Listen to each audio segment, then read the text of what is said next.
All right, a few housekeeping things here. So we have reached the minimum of what we needed for paving the walk down path. So the church put down the deposit for it. So that should be getting done this week, just in time for Summer Bash, as long as the weather kind of stays out of the way. So that's really good. Yeah. So we've gotten that. So if you still wanting to give to that, there's still some room for it, but we've gotten enough to move forward with it. So thank you for everyone that contributed to that. That's going to be a really nice addition onto the church property. We had a great week, lots of different things, but I wanted to highlight that we had a night of worship there on Friday. Parker Matson did a great job, his team, and just leading. And what's the great blessing is to see the younger generation knowing God, loving God, serving God in all those ways. That's fantastic. See, we're blessed, church, to have that type of stuff. Yeah, absolutely. We want to keep running down that road. So, and then just finally, kind of a personal note. I heard on the radio this morning that Chuck Swindoll, you probably are going, Chuck, who? He's a long-time pastor. He preached his final sermon about a week or so ago, and it just kind of struck me because while a lot of you may not know who he is, he's been a long-term pastor. He was influential to me. He's a great pastor, a great preacher, a good teacher. He always had this really great pastoral tone when he taught, and that influenced me. I remember fondly the times that we'd hang out and have shakes. No, he doesn't know who I am at all. But nonetheless, just kind of a milestone to see a mentor from afar retire. He's 90 years old and preached his final sermon. So I'm a little ticked off that he set the bar that high. Because I was talking with Jeff, and I realized I have more years of preaching ahead of me than I have behind me at this point by that standard. So not sure I'm happy about that. So, but I point this out because this is important of going. The Christian faith is passed down generation to generation. One generation influences another. They may not all do it the same. That's fine. That type of stuff changes. But the core of the faith, the trueness of it, and just the authenticity that he brought to it, and you could hear it through his words, has passed down and influenced me that he doesn't even know. And we want to be a church that does that as well, as just passing this down and seeing this thing roll. Every generation must choose this and pursue it, but they need the context of us cheering them on, guiding the way, showing the way, encouraging, building opportunities. So, awesome. All right, we're to God's top 10 list. We're wrapping this thing up. I don't know if you had this experience. You would have had to be an old person like me to have this experience, because we have this nice and kind and gentle society anymore that you don't allow this. But if you grew up in the 60s, 70s, and 80s, you know what it is to be picked last, or at least you know the kid that got picked last, right? You line up in gym, and the athletic kids go first. The big kids go second, the popular kids go third, and there's invariably the kid that, always gets picked last. Nobody wants to have him on their team. That didn't happen to me until they picked me and found out how terrible I was at just about everything, and then I was picked last after that. Going last stinks is the bottom line here. And so here we are, God's top 10 list, and we hit number 10. We've gone through a lot of ones, and sometimes we might go, you know what, all right, this is the 10th one on the list. We've already did the heavy hitters, right? We've talked about our relationship with God. We've talked about the big rules. This is kind of like a tack on, we're just kind of wrapping up. And yet, what we might find today is that the 10th one is perhaps maybe the most profound of them all. So let's take a look at it. Number 10 of God's top 10 list is, thou shalt not covet. Be jealous. Desire what somebody else has. And for the first week, I left his name up here. This is the guy that designed these slides that I've been stealing. Maybe I should have talked about that last week, huh? Anyways, a shout out to Adrian. Shout out to Adrian here. I'm giving you some love here online. Thank you for letting me steal your stuff. It all belongs to Jesus. So, the boss, I only answer to him. Anyways, I'm going to get in a lot of trouble. Thou shalt not covet. So that's number 10. And so we kind of wrap up this. I want to kind of take a step back. Let's take a look at this whole list, right? We've been talking through this. We've kind of we grouped a couple of these so we didn't spend 10 weeks on all of this. But we've kind of worked down through this. And there are different ways that people kind of divvy up this list of just trying to kind of get a handle. Besides going, 1 through 10, just kind of going, is there some pattern here? And so one of the big patterns is to go, hey, look, the first 4 are obviously about God, about our spiritual relationship with him and some of the boundaries there, some of the things that he wants us to be doing. We certainly see that. And because they're the first 4, we go, you know what? Your relationship with God is the first thing that we have got to put in place. That's really important. That's just kind of what it is. The other side of this is grouped by going, hey, these are things that deal with how you deal with people and treat them and things that we should do and should not do, right? So we kind of break that down, and when we look at that list, we've already gone through the heavy hitters here of going like, hey, don't murder people. I hope you guys got that one down, right? Somebody wrote that down.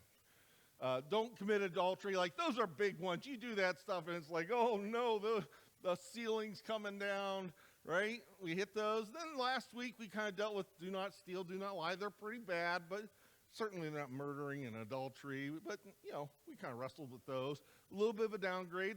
And now we get down to, don't covet. And it starts to kind of feel like we're scraping the bottom of the pan, right? We've already done the heavy hitting stuff. You got to get those things right. This is just kind of a leftover type of a deal. But there's another way of breaking this list down, and it's to kind of see all 9 of these, you know what they have in common? While they have the 2 different themes, they're all about behaviors, aren't they? Do this or don't do this. And, that makes a whole lot of sense. You show up for a job, what am I supposed to do and what am I not supposed to do? You go to school, the teacher's going to tell you this is what you should do, what you should not do. You got a home, right? We've been dealing with these types of lists all of our life. Don't yell, don't scream, don't run in the hallway, don't hit Susie, don't take somebody else's toy, take a nap when you're told to, all those things. And this is what makes our society run, behaviors. We go, you've got to do the right thing or not do the wrong thing. And so I just want to tell you what to do. And so, while modern society, parenting is a much more gentle. I grew up in the time where it was by the mighty scepter here, right? The thumbprint was on you of going, these are the rules, you will do them. I grew up in you are to be seen and not heard. You don't speak until spoken to. You better keep this in line. Right? If you cross these barriers, you will have the wrath of the Lord Almighty Mommy coming down on you. Come on, that was funny, guys. I screwed up in the first one and they laughed better than you did. I want my money back. Okay, that made up for it. And so, so in that period of time, it was very easy to get behavioral conformity out of kids. It was very strict time. It was, this is it. You knew what was it and what was not. And when you got out of it, when you were out of the way, there were pretty severe immediate consequences. Didn't really deal with the heart too much, right? Don't hit Susie. Okay, that got accomplished. But Susie and my relationship, by the way, Susie's just made up here, right? Okay.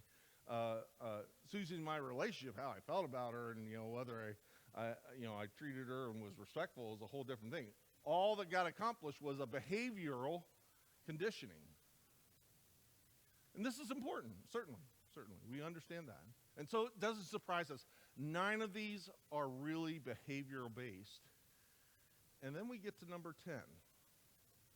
You shall not covet. You shall not be jealous. You shall not desire. It's not a behavior, is it? We can talk about some behaviors that might come out of it, but at its very core, it's not about a behavior at all. It's about something rather different. In fact, let's look at the Deuteronomy version of this. So there's multiple of these top 10 lists. It says, you shall not covet your neighbor's wife, which is a good thing, right? You know, because if you're not going to do the adultery thing, you don't want to start here, right? We went through that 12-step process of going, it starts with the little seeds. This is one of the little seeds. Don't be starting to eyeball somebody else's wife. So we get that. But watch this. It uses some unique language here. It changes the verb. It says, you shall not set your desire on your neighbor's house or land, his male or female servant, his ox, his donkey, or anything that belongs to your neighbor. Unless you're watching Love It or List It. Then it's okay. I'm telling you, you watch those shows, you know the sin meter goes up in this country, right? A lot of coveting going on. It's not the same verb. Moses is sharpening this of going, this is what I mean. It's not just kind of going, I want what somebody else wants. It's really fundamentally about this desire within us of going, I want that. Not just that I like that and I'd like to have that as well, but I want that. I need that. It becomes this move inside of us. This is way before any action. We've already got the action list. This is about what's happening on the inside. And so what we get from this list right here, from number 10, is that it's not just about behaviors, it's that your interior life matters too to God. It stands alone among this 10 as something that goes, look, God is saying there is something that needs to be regulated even before we get to behavior within all of us. That's rather profound. Usually we kind of throw off, well, that's just emotions, or that's just kind of what's on the inside. As long as I behave, as long as I conform, as long as I don't hit Susie, I'm okay. And here at the end of this trail, at the end of this list, God goes, no, there's a whole nother level to this altogether. You can get all the behaviors right and have the inside wrong just the same. What are we going to do with that? Well, this isn't too surprising because we've talked about some of this before in our resistance series. We looked at 1 Peter 2. We kind of imagine that the devil is like our number one enemy, and he is, but he's the most dangerous thing. But particularly in 1 Peter, he clarifies of going, you know what's most dangerous to you? Your own desires. I urge you, abstain from, watch out for, control, hold back these sinful desires because they wage war against your soul. Yeah, there's the devil. You have an enemy. There's a spiritual application. But right now, it's not the system. It's not your parents. It's not your boss. It's not all the people around you. You are your greatest danger. Now, that sounds really strange to us because you have been trained by our culture, our American modern culture, to go, your desires are all good. In fact, that is what is true life and right life, is that whatever desires you have, for them to be fulfilled is the greatest good, and that's why everyone else and everything else is the problem. Anything that restrains you from fulfilling your desires is bad and evil. You could not get a more countercultural message right now. The Bible says no. God, the designer of who you are inside and out, says no. Your desires are the things that wage war in your life to your very soul. Now, one of the techniques I've used throughout the series is to kind of show how the top 10 list, they're all the way back in the Old Testament, continues on in the New Testament. They put new application. James 4, that's for your own personal reading. He dives right deep into this. We're not going to take a look at it today, but it's there. This is a big topic in the New Testament. Now, some people will go, okay, so what that means is that Christianity is really against my desires. And if I'm going to be a good Christian, if I'm going to obey God, I've got to suppress all my desires and get rid of them, and we become robots. Now, that's an overreach. That's not what the Bible is saying. While it recognizes that desires can war against our soul, we also get verses like this from Psalm 37. Take delight in the Lord, and what? He will give you the desires of your heart. Desires are part of our design. We're not trying to get rid of them. God goes, there's a lot of good desires that you can have. Absolutely. Things that you want and things that you just simply desire. And God goes, in certain circumstances, yeah, I want to deliver that type of good. I'm not trying to get rid of this, but there is nonetheless a danger here that it makes his top 10 list. And it comes out with messages of going, watch out. This isn't a little scuffle. This isn't a, boy, this is kind of like you're on the edge of a problem. You're already in trouble because it's warring against your soul. That's strong language, folks. We get a little bit of a hint here in Psalm 37, don't we? What's the condition here? Take delight in the Lord. I never heard that language. My mom went, you will obey me, and then you can have some dessert. You will follow the rules and satisfy every duty you have, and then maybe you'll get some rewards. It was, I do this, I will get that. We don't get this at all. There is no behavioral thing in here, is there? He's going, take delight, desire the Lord, and he will give you the desires of your heart. There's something very profound being said here. That in one sense, there's this idea of going, when part of our desiring is if we start with God, it can bring order to the rest. Well, I wonder what Jesus says about this. Wouldn't you know, he does speak about this. So during his ministry, somebody comes up to them and says, hey, I heard about this top 10 list. Pastor Noel did this awesome series on it, like best ever, better than Chuck Swindoll ever did. That's not, I should have talked about lying last week. One of them, an expert in the law, tested Jesus with this question: which is the greatest commandment in the law? Is it number 1? Is it number 4? Is it number 5?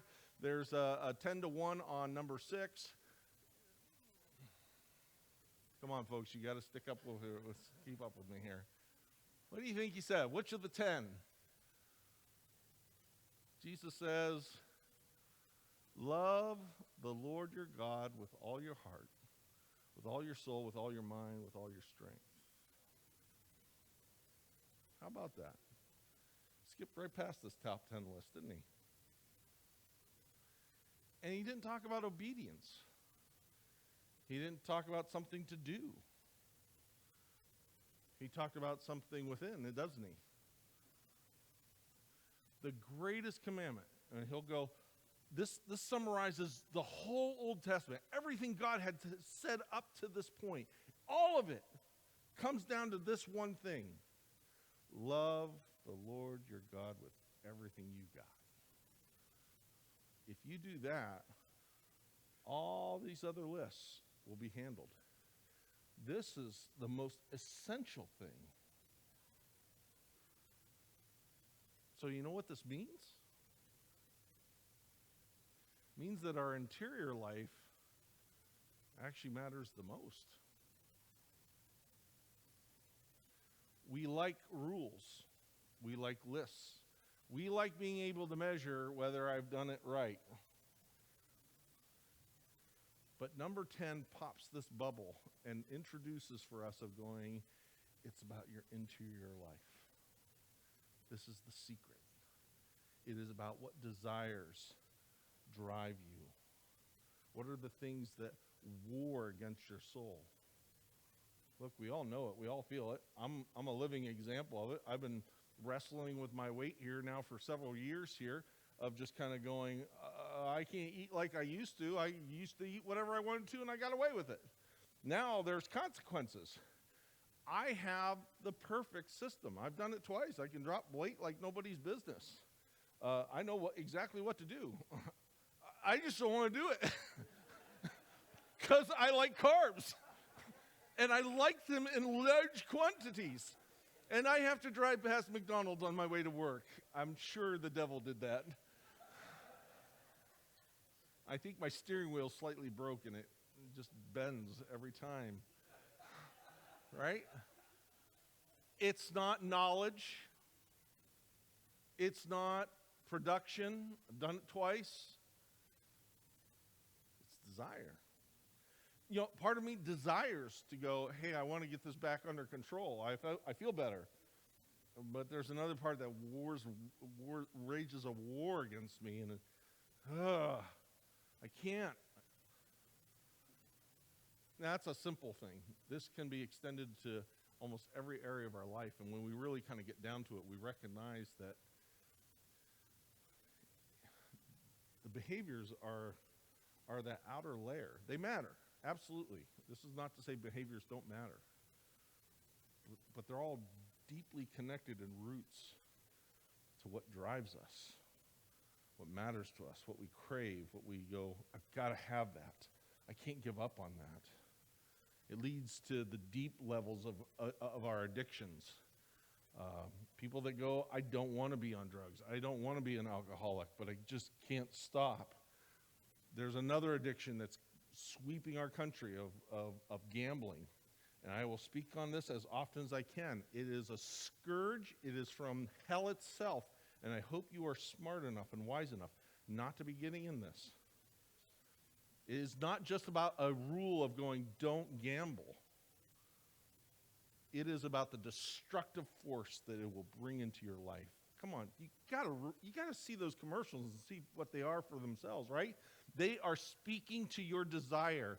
Ooh, your life is boring. You've got to go to work. You come home to a wife and a kid that cries. But look at this. You can get online at anywhere you want, and it's going to be the best life ever. You're going to spend every dime that you have. Our desires drive us, and this is what God's getting at. Your interior life matters the most, and you better build some boundaries around this. It's not just going, oh, the desire is the warning sign, and as long as that doesn't get to behavior, I'm okay. God's going, you're already in trouble when you let these desires rage.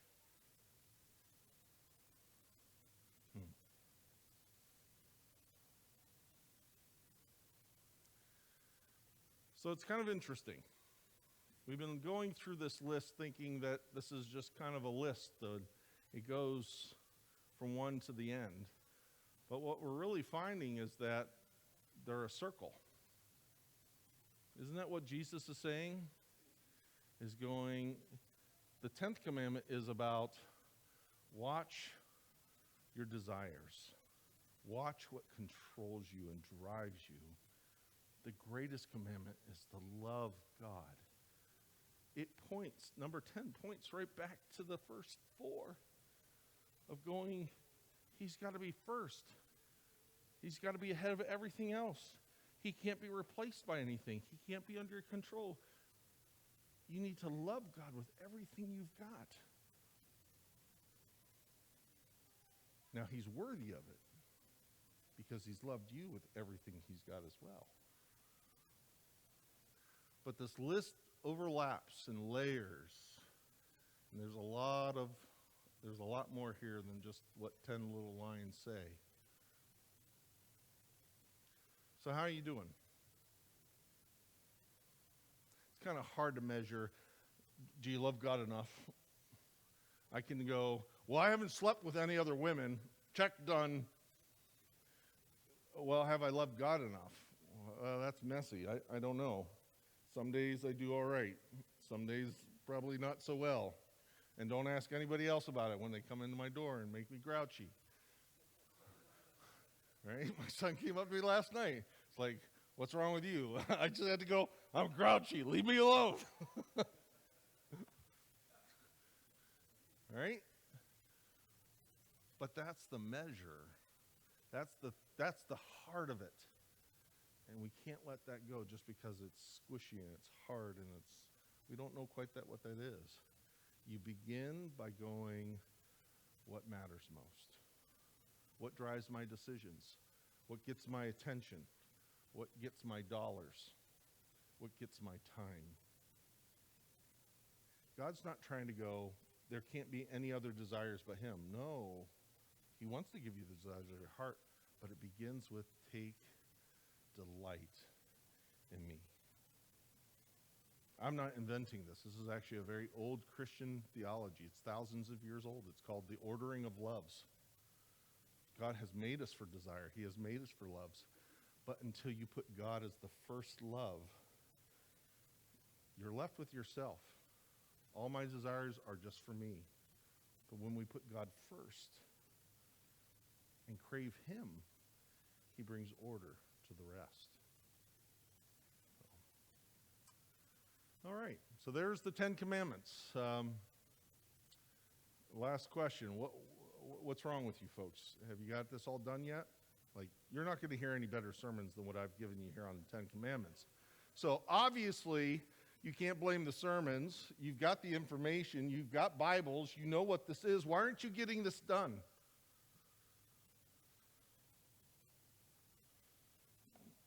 I mean, we do realize we've had this list for like 6,000 years, and it doesn't feel like the sin rate is dropping at any time late, right? We think that it's an information problem. If I knew the right thing to do, I could do it. That's not true at all. If you could just repackage it and put it in nice, soft, new age, soft, self-affirming language, then I could do it. No, we can't. Well, maybe the list is broken. No, it's right. It's good. It's true. It cuts right to the soul of us, right? I think Paul can help us out here. He says this, he wrote this in Romans 8. He said, this law that came from Moses, handed down through Moses, it's unable to save us. It's true. It's right.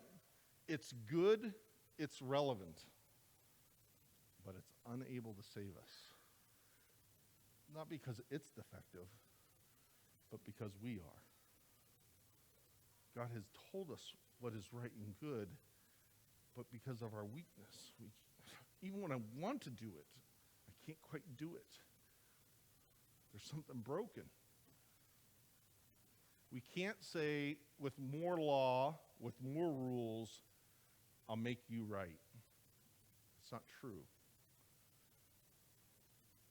So what the law could not do, God did. I love that line. What the law, the good moral law, could never do for us, God did. What did God do? He sent his own son in a body, a real life like our bodies. He walked around. He felt this stuff. He experienced life. He felt the frustrations.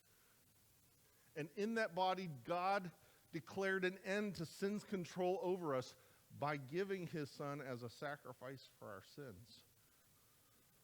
I could preach you the best Ten Commandment sermons ever. It would never be enough to fix you or me. That's why we have a table in the center of our church and not tablets.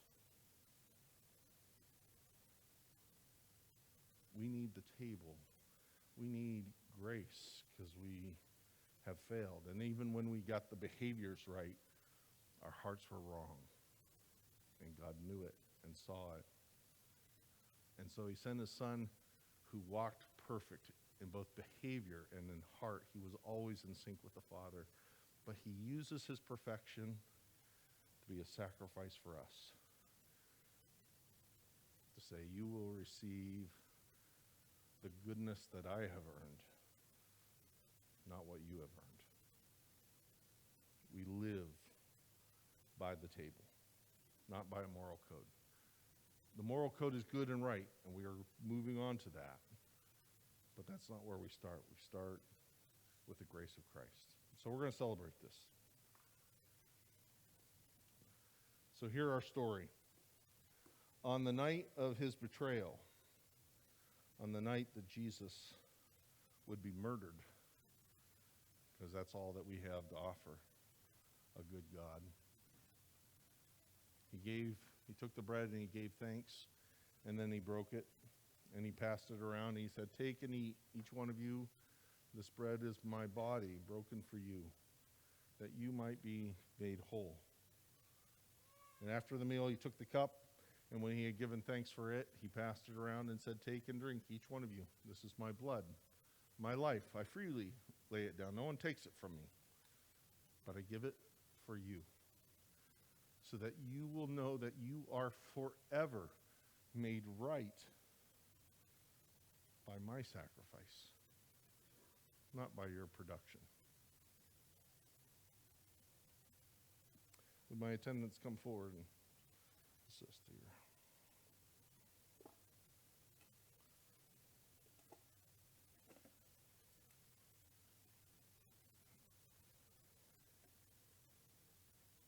All the way to the end. All right, let me give you some instructions so that we don't have any lost sheep in the room. Thanks. So that whole section, you'll go to the wall and proceed forward and then come back through this side aisle. Same thing, that whole section, go to the wall, come to Dave, and then return. You guys are going to come to the middle and with me and then return through the side aisles. We're all good? I don't know. Somebody keeps changing the chairs, so.